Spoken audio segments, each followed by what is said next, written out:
Hey everybody, got a 9-inch bluegill or sunfish here, and I'm going to show you how to clean it. A lot of guys out there on the ice have been hearing talking about how sunnies or bluegills are harder to clean. So I'm going to give you a little tutorial here.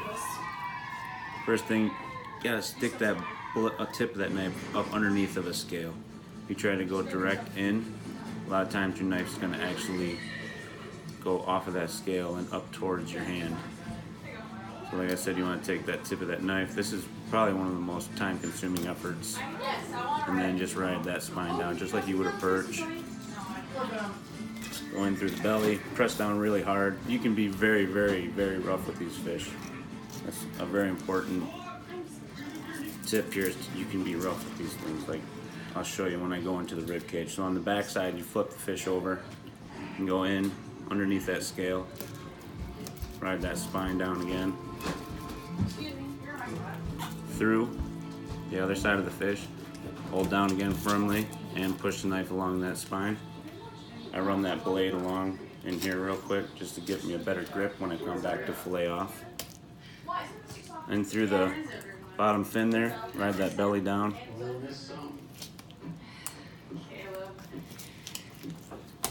And then you take this knife and stick it right up behind that pumpkin seed here.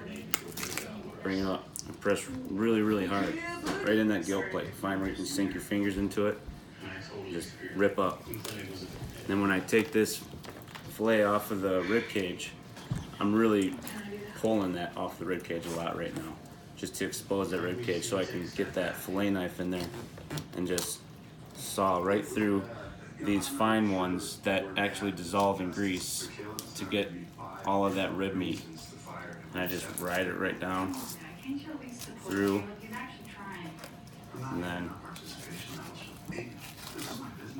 a lot of guys use electric knives and they don't even get that rib meat off of the fish or the belly meat. Again, right behind the ear, kind of point. It's tricky, you gotta get the hang of it. I point that knife right towards that finger, and I do it kind of slow once I get through, and then I rip. A lot of times, I've had it happen before. I'll come through and I'll go right into my finger. It sucks. Pulling that rib meat like that, getting your thumb right in there and ripping it back so that way you can get your knife in there, nice 45-degree angle, and cut right down that belly. See how I got that belly meat right there?